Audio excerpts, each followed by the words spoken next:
Hola amigos, ¿cómo están? Bienvenidos a otro programa más de Ars Pop Juris, auspiciado por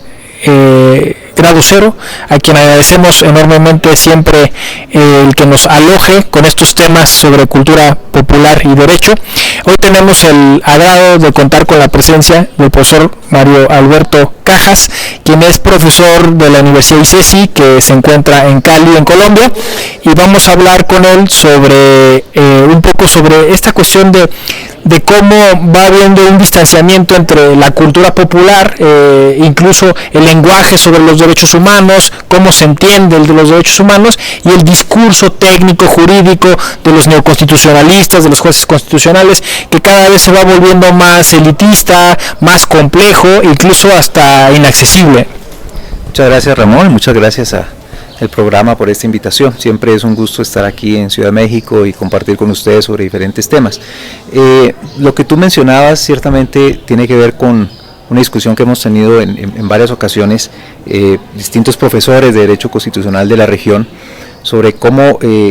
probablemente de manera paradójica, entre más se judicializan los derechos, más se judicializa el debate sobre la Constitución, pues más parece separado del sentir popular o de la cultura popular de los derechos, de las mismas prácticas y los lenguajes de los ciudadanos de a pie, para ponerlo de alguna manera. Esto desde luego pues tiene mucho que ver con estas discusiones fuertes en otros contextos, como las de los Estados Unidos con el constitucionalismo popular, que obviamente es todo un desarrollo teórico interesante, pero hablándolo en términos de cultura, creo que bien vale la pena que de cuando en cuando reflexionemos sobre esto, ¿no? Entonces decía esta, que podría uno llamar la paradoja: por un lado se desarrollan más los derechos por los jueces, hay más garantías judiciales, probablemente incluso haya más eficacia de muchas de estas decisiones judiciales de protección de derechos, pero se va volviendo un discurso más de los abogados, más de los juristas e incluso más de los constitucionalistas que del propio ciudadano. Y parece que es algo que estamos experimentando en la región, estos estados constitucionales o estos estados en donde haya gran activismo constitucional, gran desarrollo de derechos, o dependiendo de la categoría que queramos nosotros asignarle a este nuevo judicialismo o a este renacer judicial, si se quiere, en la región. Ahora que lo mencionas, efectivamente hay toda esta bibliografía, ¿no?, sobre incluso la costumbre constitucional, ¿no?, en Estados Unidos, y todo esto de cómo la cultura popular afecta el constitucionalismo. De hecho hay un texto así, Cultura Popular y Derecho Constitucional. Pero en América Latina efectivamente es mucho más complejo el tema, porque el discurso de los derechos no es tan lineal como en la cultura anglosajona, y pues Colombia, México, tiene dentro de su discurso de los derechos humanos también esta paradoja con la violencia, ¿no? Son sociedades que se dicen anómicas, o que de alguna manera van tendiendo por su lado, van generando sus propias inercias. ¿Cómo es que es esta relación, digamos, entre la justicia constitucional y la cultura popular? O sea, sí son estas demandas sociales, terminan en asuntos judiciales, porque de Colombia tenemos la idea de que a través de estas acciones judiciales, ¿no?, de alguna manera sí se llegan a titular derechos, y hasta incluso de manera vanguardista siempre tenemos esta idea, ¿no?, de la protección de derechos por parte de la justicia colombiana. Fíjate el mapa tan complejo de la justicia colombiana en general. Por un lado, una justicia constitucional que se ve muy avanzada, muy progresista, digamos, rápida, eficiente. Lo de la eficacia es una discusión bastante fuerte que ameritaría pues mucho más debate, pero al mismo tiempo una jurisdicción civil, una justicia ordinaria, una justicia penal, con unos grados de contencioso administrativa, con unos grados de morosidad impresionantes, con índices de impunidad altísimos, con mora judicial, con congestión judicial. Entonces uno revisa las cifras y son realmente alarmantes, y uno ve los recientes resultados de encuestas que se hacen sobre confianza ciudadana, sobre legitimidad de instituciones, que desde luego son siempre indicadores que uno no puede tomárselos tan a pecho, que tiene que elaborarlos y revisarlos con juicio, pero que en general, en el último par de meses han insistido en la pérdida de la legitimidad institucional de instituciones como la rama judicial, como la justicia en Colombia. Ahí parece que un nivel de pérdida de legitimidad importante por parte de la ciudadanía. Entonces decía, por un lado una justicia constitucional, acciones de tutela, etcétera, muy bien, digamos que con un alto reconocimiento por parte de la sociedad, por parte de la población en general, pero por otro lado estos niveles altos de congestión y demora judicial que hacen que se pierda la legitimidad en el sistema. En cuanto a cultura popular y justicia constitucional, la tutela, la acción de tutela, de mecanismo judicial de protección de derechos fundamentales, ciertamente cosa de una alta legitimidad, pero además parece que cada vez más en el núcleo de la cultura popular, entendiendo que las personas sienten que es un mecanismo de rápido acceso y que en el caso colombiano es muy meritorio, por ejemplo, la justiciabilidad de derechos sociales a través de la acción de tutela. Y en cuanto a la acción pública de inconstitucionalidad, que como lo decíamos en alguna ocasión aquí también invitado por tu programa, surge en 1910 y que pasa a la Constitución del 91, es decir, ya le sumamos un poco más de 100 años de vigencia y de historia. Pues una revisión historiográfica muestra que en realidad pues eran los que más han impulsado y los que impulsan y probablemente los que más triunfan en estas acciones son los que dominan el discurso jurídico, a pesar de que son muchos los accionantes ciudadanos del común los que utilizan el mecanismo, pero hay una alta tendencia a pensar que al éxito de quien domina el discurso jurídico. Cada vez es mucho más sofisticado el discurso, no solamente el debate sobre los derechos, sino en general la discusión sobre interpretación constitucional, que es en últimas lo que está en el fondo de estas discusiones y en el fondo de estos mecanismos judiciales.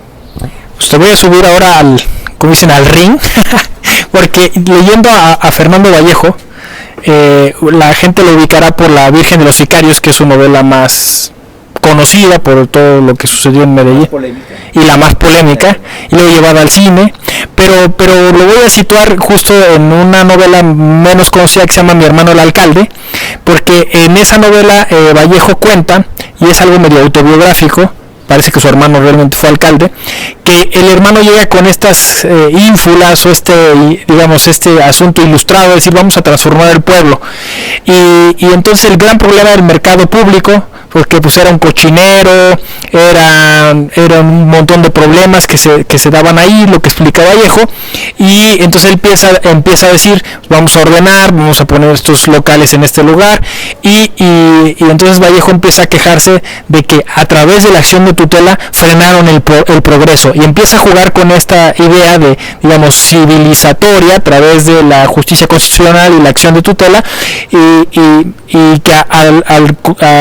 contrario, en este sentido, también la acción de tutela puede frenar, digamos, esos avances que posiblemente se pueden dar. Esta paradoja, ¿no? En México sucede con el juicio de amparo. El juicio de amparo efectivamente sirve para tutelar derechos, pero también pues la gente que quiere conservarse, digamos, en una situación irregular, un taxi pirata o chocolate como dicen en México, pues con un amparo puede circular, ¿no? Y está exento de todos los permisos, licencias que se requeriría. Vallejo me sonó un poco esto, ¿no? O sea, la acción de tutela puede ser usada para cosas buenas, pero también para cosas malas. Al fin y al cabo es un mecanismo judicial. Fíjate, por ejemplo, hay algunos autores como David Landau en el caso de Estados Unidos, que ha estudiado mucho la Corte Constitucional Colombiana y la justicia constitucional colombiana, que en materia de derechos sociales y tiene una hipótesis, claro, muy matizada, y brevemente la comento, que muestra que la acción de tutela, o al menos más que la acción de tutela,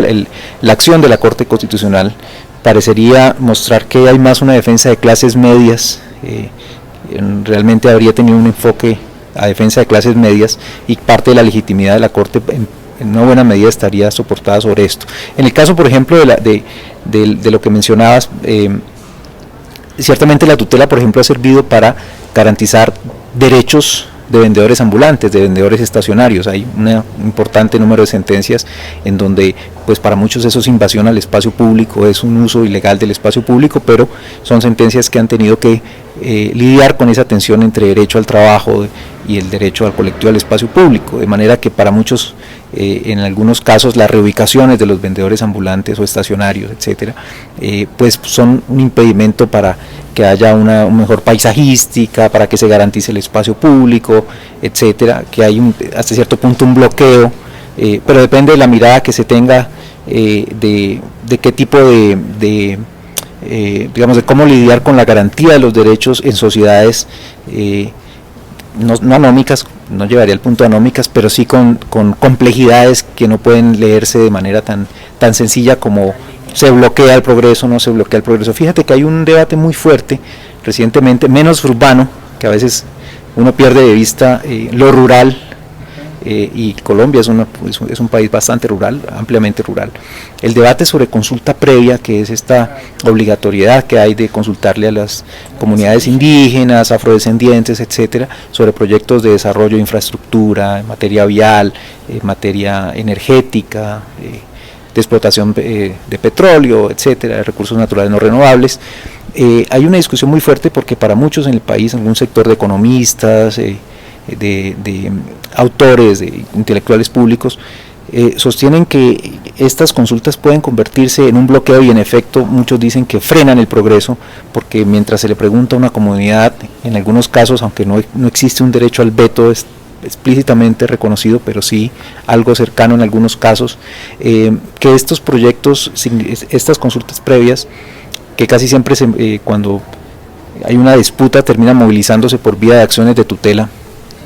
pues que esas son maneras de bloquear el progreso de las mayorías, el desarrollo, y es una lectura muy lineal que deja de lado las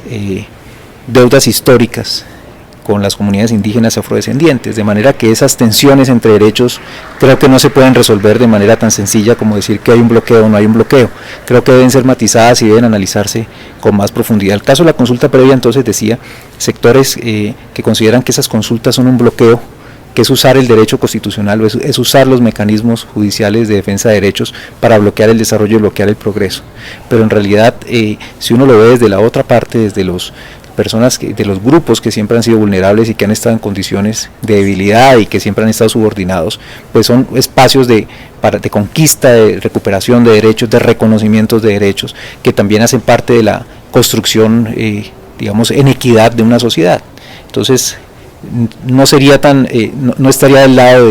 de esas apreciaciones tan fuertes de bloqueos, etcétera, sino más bien de apreciar qué es construir una sociedad un poco más equitativa, más igual, una sociedad más justa, que en últimas es uno de los propósitos del derecho constitucional, ¿no? Pues muy bien, volvimos al inicio, o sea, fue muy interesante porque justo eso es lo que planteábamos, ¿no? O sea, el constitucionalista hoy tiene que ser más cauto, tendría que tener los ojos más abiertos, ver todas estas deudas históricas, ver los problemas más al ras de suelo y no tan